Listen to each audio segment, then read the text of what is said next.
Donc les objectifs de l'étude sur l'industrie du futur, c'était d'abord de déterminer ce qu'est l'industrie du futur, ce qui n'a rien d'évident. Ensuite, de déterminer ce qu'est l'industrie du futur pour le périmètre de la métallurgie. L'idée n'était pas de refaire une étude sur les tendances stratégiques de l'industrie du futur, mais de transposer chacune des évolutions qu'elle contient en termes de qu'est-ce que ça donne comme demande de compétences, d'emploi, de métier et de formation, puisque à la fin, l'idée était de déterminer quelle était la politique de formation pour venir en complément de ce qui existait aujourd'hui. L'industrie du futur, concrètement, on a l'habitude d'appeler ça la quatrième révolution industrielle. Son principal marqueur, c'est l'afflux massif de données à l'intérieur du circuit de production pour exploiter toutes ces données pour que le processus industriel soit le plus performant possible. Mais on se rend compte, après cette étude, qu'en fait, il n'y a pas une industrie du futur, mais autant d'industries du futur que d'entreprises. Selon les cas d'usage que vous allez avoir de l'industrie du futur, vous allez avoir un besoin d'un mix de compétences en fonction des gens que vous avez déjà là, puisque ça va autant être de nouveaux spécialistes que des personnes qui sont déjà là aujourd'hui au quotidien, qui vont devoir intégrer l'industrie du futur.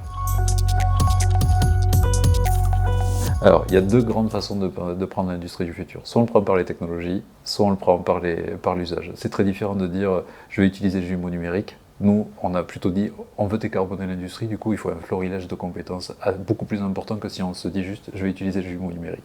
On a déroulé tous ces usages sur une base de 32 entretiens prospectifs avec des acteurs de la filière. On a fait une enquête statistique pour compléter une couche statistique sur l'ensemble de l'exercice. On a eu 410 réponses, c'est assez rare dans notre exercice. Et toutes les compétences que l'on a trouvées nous ont amené à une recherche de formation très large, puisqu'on a très rapidement trouvé plus de 800 formations qui pouvaient correspondre à l'offre nécessaire pour couvrir une ou l'autre des compétences de l'industrie du futur. Donc c'est un périmètre extrêmement large. De cette étude, on tire 3 livrables différents sur le site de l'Observatoire des métiers de la métallurgie.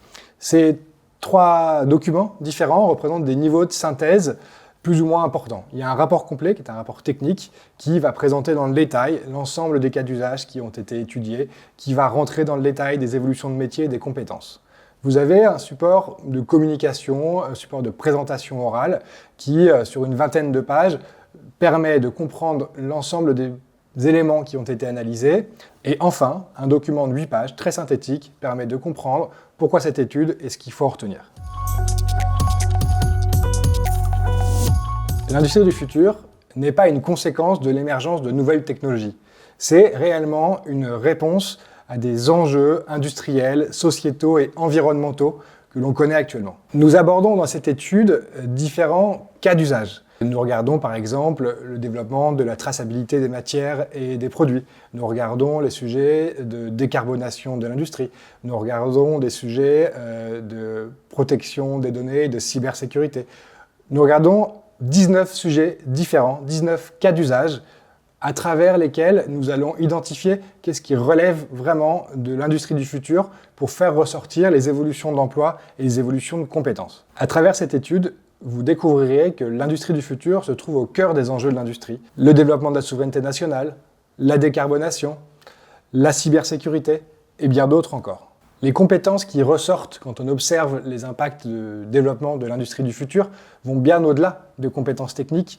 On va ressortir des compétences organisationnelles, des compétences de leadership qui sont fondamentales pour accompagner les changements qui sont en cours dans l'industrie. À partir du moment où on parle des usages de l'industrie du futur, on voit que toutes les entreprises, même quand elles ont le même usage, elles en font le même usage, en fait elles n'ont pas le même besoin de mix de compétences.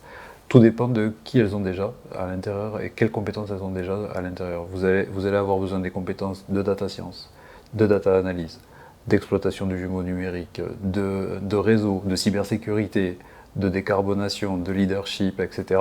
Et donc, toutes ces compétences-là, il y en a tellement qu'il faut donner du sens et ne pas perdre tout le monde. Et donc, l'industrie future, c'est d'abord une question aussi de management pour choisir les bons usages qui ont du sens et qui sont économiquement, évidemment, efficaces pour l'entreprise.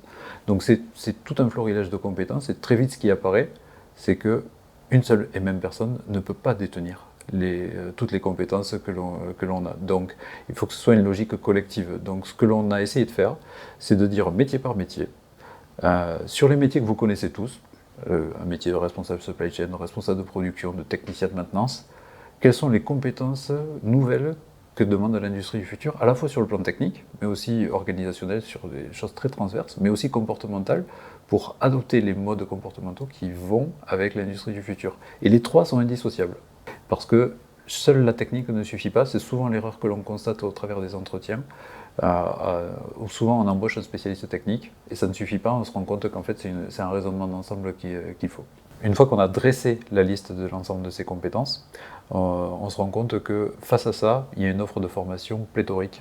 Sauf que cette offre de formation n'est pas dirigée pour l'industrie du futur, elle est dirigée pour plein d'autres choses, elle a un historique, mais cette offre de formation, l'enjeu, c'est de pouvoir la rassembler pour que l'industrie du futur fonctionne.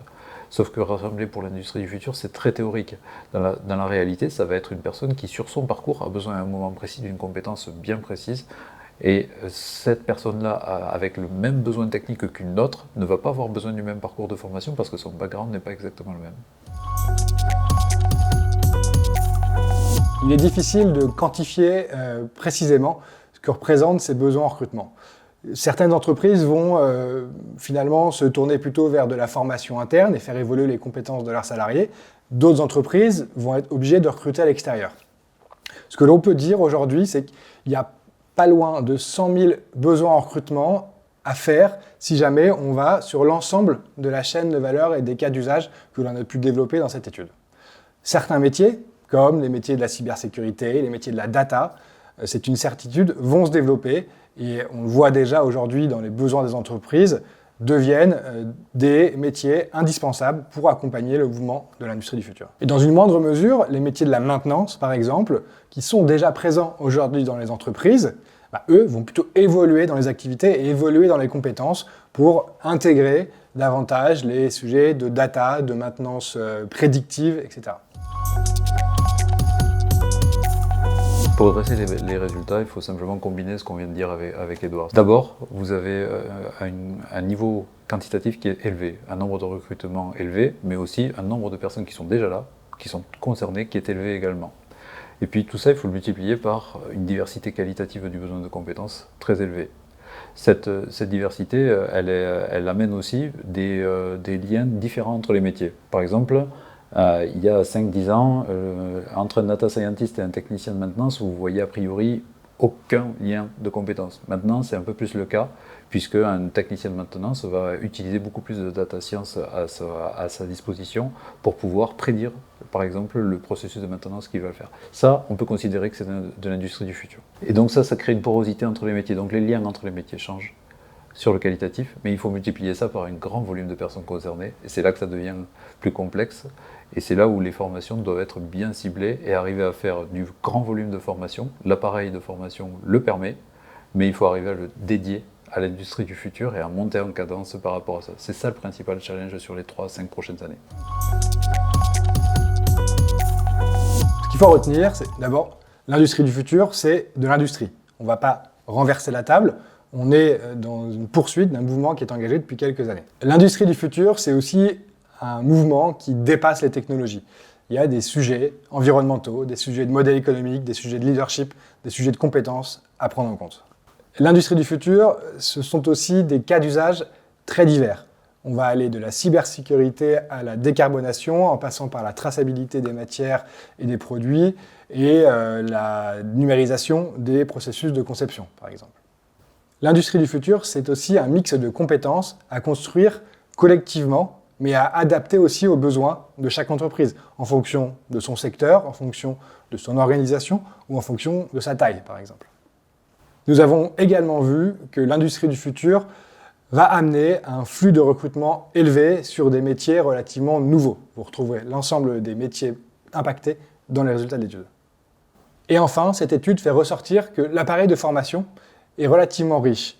Ce qu'il manque en revanche, c'est de la modularité dans les parcours de formation pour pouvoir les personnaliser aux besoins de chacun. Ce qui est ressorti tout au cours de cette étude, avec les différents échanges que l'on a pu avoir avec de nombreux professionnels, ce sont 4 enjeux clés. Le premier, c'est que l'industrie du futur est un mouvement sur lequel on peut et il faut capitaliser pour renforcer l'attractivité des métiers de l'industrie, en particulier pour les jeunes. Le deuxième enjeu qui ressort de cette étude, c'est la nécessité d'accompagner les entreprises et les salariés face aux transformations tirées par l'industrie du futur. Les entreprises, selon leur taille, par exemple, selon leur secteur ou leur niveau de maturité, n'ont pas les mêmes besoins. Il est indispensable de pouvoir faire le diagnostic des besoins et les accompagner de manière individualisée.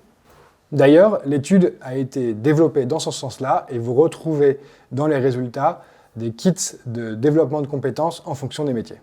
Troisième enjeu, face à ces évolutions, c'est, on l'a vu, d'adapter l'appareil de formation, l'offre de formation.